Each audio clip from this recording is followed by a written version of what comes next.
اور یہ قرآن بھی کہتا ہے، قرآن میں موجود ہے یہ سارا۔ پہلا فتنہ ہے حکم الجاہلیہ کا، جاہلیت کا حکم۔ دوسرا فتنہ ہے ظن الجاہلیہ، تیسرا ہے تبرج الجاہلیہ، اور چوتھا ہے حمیت الجاہلیہ۔ یہ چار فتنے مادیت کے جو ہے وہ فرنٹ پہ جو امت مسلمہ جن میں مبتلا ہے اس کی طرف بڑھنے کی وجہ سے۔ اب ایک ایک کر کے میں بریفلی آپ کو بتاتا ہوں۔ حکم الجاہلیہ سے مراد یہ مادیت کا وہ فتنہ ہے جس کی زد میں آ کر مسلمان جو ہے ریاستیں نام تو اسلام کا لیتی ہیں، یہ نیشن سٹیٹس کی بات ہو رہی ہے، یعنی حکم الجاہلیہ کا ہدف نیشن سٹیٹس ہیں، 57 اسلامک کنٹریز ہیں، پہلے واضح کر دوں، لیکن عملاً احکم الحاکمین کے عطا کردہ نظام اور قانون شریعت کے نفاذ کی بجائے مغرب سے مستعار یعنی ادھار لیا گیا بے خدا نظام رائج کرنے کو ترجیح دے رہی ہیں۔ تو حکم الجاہلیہ کا پہلا حکم چونکہ حکم ہے یعنی جاہلیت کا حکم، مغرب کی تہذیب، چکا چوند، سودی معیشت، قرضے، انٹرنیشنل ملٹی نیشنل کمپنیز، ٹھیک ہے، globalisation, communication without borders, trade beyond borders, communities, culture, یہ سارا جو ریلا ایک آیا ہے اس نے مسلمان ممالک کے اندر اسلامی اقدار کو بالکل ختم کر دیے۔ اب حکم وہی مغرب سے مستعار نظام ہر ملک میں چل رہا، کوئی سٹینڈرڈ نہیں ہے، ٹھیک ہے، اور احکام الہیوں کو بہانوں سے پشے پش ڈال کر مغربی قوانین پر عمل درآمد میں مادی ترقی کی ضمانت تلاش کی جا رہی ہے۔ یعنی مادی ترقی بھی اگر کرنی ہے تو جی قرآن حدیث وہ منہج کو پیچھے چھوڑ دیں، جو دنیا کر رہی ہے آگے بڑھ رہی ہے ہم اسی میں بھی جائیں۔ حالانکہ قرآن و حدیث میں پورے کا پورا چارٹر مادی ترقی کا بھی، فلاح و بہبود کا اور معیشت کی بہتری کا، وہ مواخات مدینہ ہم کئی دفعہ بات کر چکے ہیں۔ قرآن نے نحن قسمنا معیشتہم بینہم کے تحت پورا سٹرکچر دے دیا ہے، اکانومی پہ بات قرآن نے کر دی ہے پوری، حدیث نے امپلیمنٹ، خلافت راشدہ کے دور میں، لیکن اس کو دبا کے اور جدید ذرائع کے ذریعے اس کو کہا جا رہا ہے کہ تم کن بھول بھلیوں میں ہو، آؤ یہ کنسرٹ، یہ مغلوبے، یہ مکس کلچر، اس طرف جاؤ، یہ مادی ترقی کا ذریعہ ہے، ٹھیک ہے، اور امت شریعت کے فیوض و برکات سے محروم ہو رہی ہے۔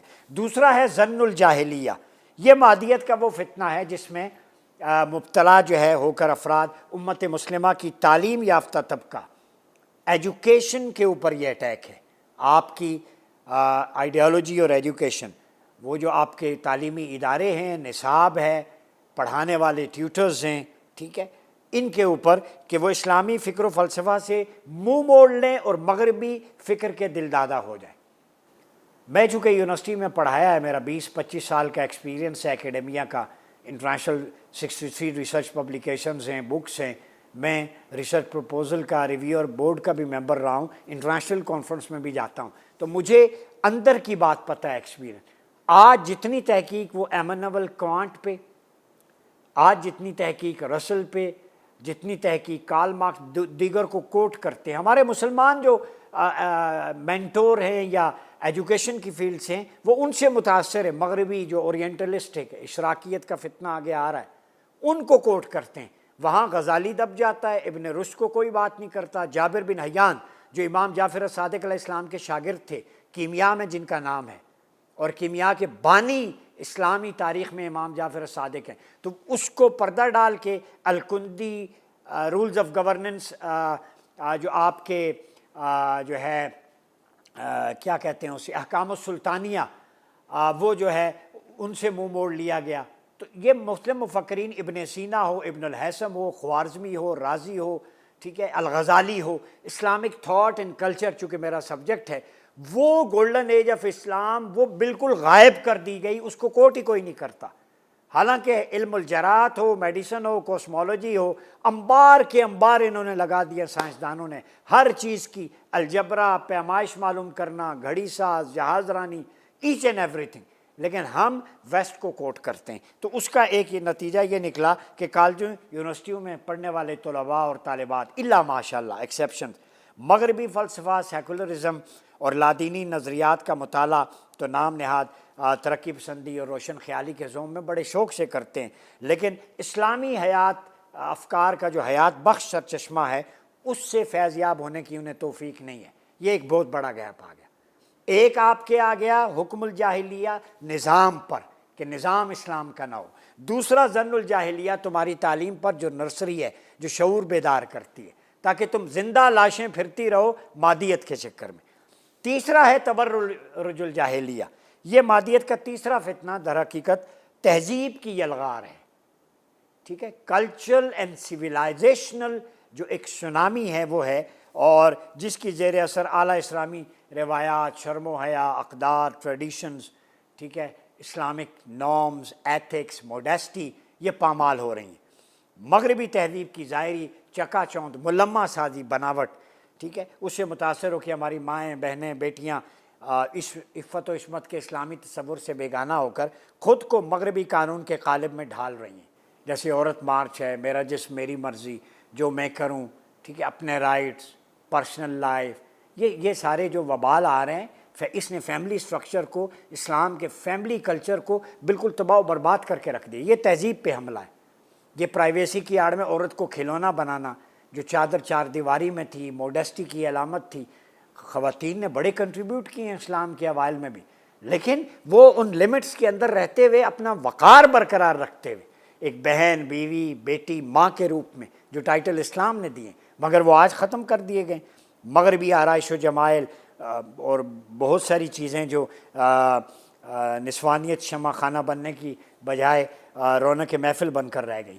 آج آپ دیکھیں رونق محفل ہیں، کنسرٹ، ڈانس پارٹیاں۔ پچھلے دنوں اسلام آباد میں ہب میں پارلیمنٹ سے چند قدموں کے فاصلے پہ ایک کیفے میں ایک ڈانس پارٹی ہوئی، سر عام ہوئی، اس میں ڈرنک بھی ہوا، کوئی نہیں پوچھتا۔ تو یہ وہ تبرج الجاہلیہ کا اٹیک آپ کی اقدار، ثقافت اور تہذیب پہ ہے، میں جو کہہ رہا ہوں۔ چوتھا ہے حمیت الجاہلیہ، یہ قبائلی، گروہی، علاقائی اور صوبائی تعصبات اور مفادات کو فروغ دینے کا فتنہ ہے، جن کو ختم کرنے کے لیے اسلام آیا تھا۔ آقا دو جہاں صلی اللہ علیہ وسلم نے خطبہ حجۃ الوداع کے موقع پر فرمایا، کل شیء من امر الجاہلیہ تحت قدمی موضوع، کہ آج کے دن جاہلیت کے تمام تصورات میں نے اپنے قدموں تلے رون دیے ہیں۔ تو یہ عصبیت اور قبائلیت کے تصورات حضور ختم کرنے آئے تھے، آج ہم پروان چڑھانے آئے۔ کیسی امت ہے؟ میں بلوچی، میرے حقوق، میں سندھی، میرا سندھو دیش، میں پنجابی، پنجاب کی پگ، میں پٹھان، میری روایات، میں کشمیری، میری خود مختاری، میں گلگتی، میرا ماحول، یہ عصبیت ہے، یہ جاہلیت کا بنیاد ہے۔ تم سارے چاہے کشمیری ہو، مہاجر ہو، سندھی، بلوچی، پٹھان، ٹھیک ہے، یہ جتنے بھی گلگتی ہیں، تمہارا کنیکشن ایک ہے، کلمہ طیبہ تو تمہیں ایک رنگ میں رنگتا ہے۔ جب تم نے اللہ اور اس کے رسول کا رنگ چھوڑ دیا تو جاہلیت نے تمہیں اپنے مفادات کی خاطر گمراہ کر دیا۔ آج یہ فتنے نہیں پینا پڑے، یہ صوبائیت، عصبیت، میرا ڈیم میں نہیں بننے دوں گا، میرا سندھ اس کو نہیں تقسیم ہونے دوں گا، لاشوں پہ ہوگا۔ کس کا سندھ بھائی؟ زمین دھرتی اللہ کی ہے اور اس پہ نظام بھی اللہ کا ہوگا، تمہارے باپ کی دھرتی نہیں ہے، نہ نظام تمہارے باپ کا ہے۔ تین دفعہ صدر منتخب ہوتے ہیں، کہتے ہیں سندھ کی تقسیم نہیں ہونے دیں گے۔ کون سا سندھ بھائی؟ سندھ تو صوفیاء کا ہے، سندھ تو اسلام کا قلعہ ہے، باب السلام تھا، یہ تمہارے باپ کا ہے۔ تم نے لوگوں کو نچوڑ کے خودکشیاں، خودسوزیاں کرنے پہ، اور اب سندھ کارڈ کوئی بلوچ کارڈ کھیل رہا ہے۔ یہ خوبصورت پاکستان جسے قائد اعظم نے اسلام کی تجربہ گاہ کہا تھا، دنیا دیکھے گی کہ اسلام پریکٹیکلی ایسا ہوگا، تم حلیہ بگاڑ رہے ہو اس کا۔ یہ عصبیت، یہ حمیت حضور نے کچل دی تھی، آج غیرت و حمیت خوابیدہ ہے اسلامی، بلکہ جھوٹی اور محدود عصبیتیں پھر سے سر اٹھانے لگیں، اور یہ امت مسلمہ کی وحدت کا شیرازہ انتشار و افتراق کی ہواؤں میں ہر طرف بکھرتا دکھائی دے رہا ہے۔ امت بنیں، کشمیری بھی امت ہیں، بلوچی بھی امت ہے، تم سب ون امہ ہو، اکٹھے ہو گئے، تمہارا دشمن ایک ہے، وہ ہندوتوا اور صہیونیت ہے، وہ کبھی فرقوں میں نہیں بٹے، اور پھر مذہبی تقسیم الگ۔ اب دوسرا حملہ جو ہے وہ ایک مادیت کے آگے 4 فرنٹ میں نے بیان کر دیے، اشراکیت ہے۔ جہاں مادیت کے حملے سے ملت بیضاء کو اسلام کے روحانی پہلو سے محروم کیا گیا، وہاں اشراکی فتنہ، اورینٹلزم کا، وہ نقلی و مصنوعی روحانیت کے نام پر سادہ لو مسلمانوں سے منہاج شریعت سے دور کرنے کی کوشش کی جا رہی ہے، اور شریعت اور طریقت میں دوئی پیدا کر کے ظاہری احکام شریعت یہ کہہ کر پلو تہی کی جا رہی ہے کہ اصل تو باطن ہے جناب، ظاہری شریعت سے کوئی علاقہ نہیں۔ تو اشراکیت کے حملے کے ذریعے جو ہے وہ روحانیت صرف خانقاہی نظام بعض اوقات یا پھر صرف شریعت، یہ اصل بات یہ نہیں ہے۔ اصل یہ ہے کہ شریعت کی باطنی ایکسپلینیشن کو طریقت کہتے ہیں۔ شریعت ظاہر کو بدلتی ہے، طریقت باطن کو بدلتی ہے۔ طریقت بھی قرآن و سنت سے ماخوذ ہے، یہ اللہ رسول کا صلحاء کا رستہ ہے، صحابہ و اولیاء کا رستہ ہے، ان میں دوئی نہیں ہے، یہ لازم و ملزوم ہے۔ شریعت والے جو ہے وہ قال بدلتے ہیں، بات کیسے کرنی ہے، کردار کیسا ہو، نظام کیسا ہو۔ طریقت والے حال بدلتے ہیں، رب سے جوڑنے کی بات کرتے۔ تو شریعت والے جس جگہ تم زمین پہ رہ رہے ہو اس پہ اللہ کا نظام نافذ کرنے کی بات کرتے۔ طریقت والے اپنے جسم پہ نظام اللہ کا نافذ کرنے کی بات کرتے۔ دونوں ضروری ہیں، ایک انفرادی طہارت کی بات کرتا ہے باطنی، ایک اجتماعی جو نظام کی بات کرتا ہے، دونوں کو الگ مت کریں۔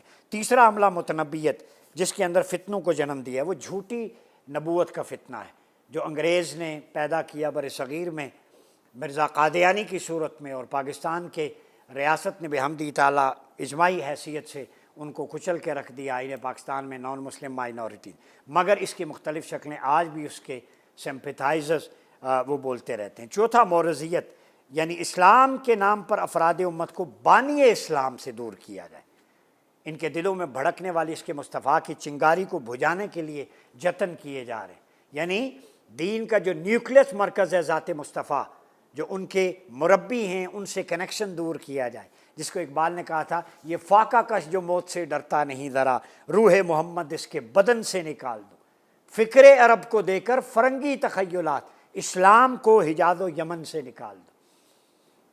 تو جب تک سینوں میں محبت رسول کی حرارت اور تب و تاب باقی رہتی ہے، امت کے اجتماعی احوال و اعمال چاہے کتنے ہی دیگرگوں کیوں نہ ہوں، ان کی متاع رفتہ پر بہار آ سکتی ہے، کیونکہ اصل چیز حرارت، اس میں دبی ہوئی ایمان کی چنگاری نسبت مصطفیٰ کی بھڑک سے جو ہے وہ شعلہ جوالہ بن سکتی، اس سے دشمن ڈرتا ہے۔ تو اگر امت کی نبی صلی اللہ علیہ وسلم سے نسبت کمزور ہو پڑ جائے، معاذ اللہ آپ کی ذات سے اس کو محبت کو شخصیت پرستی، فرسودہ خیالی پر معمول کیا جانے لگے، تو اس کو دائمی شکست ہونے سے، دوچار ہونے سے کوئی نہیں روک سکتا، اور مستقبل میں اپنے احیاء کی نسبت یکسر متزلزل ہو جاتے ہیں تصورات۔ تو اقبال نے اس پر واضح زور دیا ہے کہ امت کا اپنے نبی کے ساتھ تعلق اور ناطہ مضبوط کرو، اور اس مضبوطی کا واحد ذریعہ کثرت درود و سلام ہے۔ نبی پاک صلی اللہ علیہ وسلم کی ذات سے قرب بڑھانا ہے تو آپ پر درود و سلام کا ورد کرو، یہ وہ کنجی ہے جو اللہ کے قرب کا جو گھر ہے اس کا تالا کھولتی ہے۔ اپنے حبیب صلی اللہ علیہ وسلم کے احکام پر عمل کرو۔ جو درود پڑھنے والا ہوتا ہے، جس کو من احب شیئن اکثر ذکرو، جس کو جس سے محبت ہوتی ہے اکثر اسی کا ذکر کرتا ہے۔ تو درود پڑھنے والا اپنی چال میں، گفتار میں، ڈھال میں، اپنی تقریر و تحریر میں پھر نظام بھی مصطفیٰ کی بات کرے گا، چونکہ محبت حضور سے ہوگی۔ جو حضور سے محبت کرے گا وہ ان کی سنت و سیرت کی پیروی کرے گا، ان کے نظام کی بات کرے گا، ان کے اہل بیت سے بھی محبت کرے گا، ان کے جانثاران صحابہ سے محبت کرے گا، ہر اس شے سے محبت کرے گا جس کو حضور نے اپنایا یا اس سے تمسک اور تبرک حاصل ہے۔ پھر وہ شہر مدینہ ہو، پھر وہ نظام مصطفیٰ ہو، وہ آخات مدینہ ہو، میثاق ہو، خطبہ حجۃ الوداع ہو، کریم آقا کی سنتیں ہوں، حضور کی سیرت طیبہ ہو، اسوہ حسنہ ہو، حضور کی سنت و سیرت کی اتباع اور نظام ہو، خلافت راشدہ علی منہاج نبوہ والا، پھر ہر اس چیز کی بات کرے گا۔ تو یہ 4 محاذ ہیں، ان محاذوں کے اٹیک سے اپنے آپ کو بھی بچائیں، اپنی نوجوان نسل کو بچائیں۔ ان 4 محاذوں پہ بیک وقت اس وقت طاغوت، استعمار، سامراجی طاقتیں مسلمانوں پر حملہ آور ہیں۔ یہ عسکری حملے سے زیادہ خطرناک ہے، چونکہ یہ حملہ مادیت کی صورت میں آپ کے جو ہے وہ حکم الجاہلیہ، ظن الجاہلیہ، تبر الجاہلیہ، حمیت الجاہلیہ، آپ کے کلچر کو، نظام کو، تعلیم کو اور تعصب پیدا کرتا ہے آپ کی یونٹی کے اندر۔ تو یہ 4 کیڑے ہیں، وائرس ہیں، ان کا اینٹی وینمس میں دیتے جا رہا ہوں۔ وَاعْتَصِمُوا بِحَبْلِ اللَّهِ جَمِيعًا وَلَا تَفَرَّقُوا۔ اینٹی وینمس ان کا یہ ہے، اللہ کی رسی کو مضبوطی سے تھامے رکھو، تفرقے میں نہ پڑو، ٹھیک ہے۔ اور ان کا اینٹی وینمس جو حب مصطفیٰ کے حوالے سے ہے وہ یہ ہے، قُلْ إِن كُنتُمْ تُحِبُّونَ اللَّهَ فَاتَّبِعُونِي يُحْبِبْكُمُ اللَّهُ۔ اللہ سے محبت کرنا چاہتے ہو تو میرے محبوب کے در پہ آ جاؤ۔ حضور کے دامن سے وابستگی، یہ جو آپ کا ظن الجاہلیہ ہے یا تبرج الجاہلیہ ہے، حمیت الجاہلیہ ہے، پھر اشراکیت ہے، ان سب فتنوں سے بچنے کے لیے دامن مصطفیٰ بہترین پناہ گاہ ہے۔ جو حضور علیہ السلام کے ساتھ جڑ گیا، آپ کے نظام، آپ کے ذات، شمائل، خصائل، وہ پناہ میں آ گیا اللہ کی۔ تو ہمارا مسلمانوں کا ایک ہی ٹھکانہ ہے، وہ در مصطفیٰ ہے۔ اس لیے کسی شاعر نے کہا کہ آؤ بازار مصطفیٰ کو چلیں، کھوٹے سکے وہیں پہ چلتے ہیں۔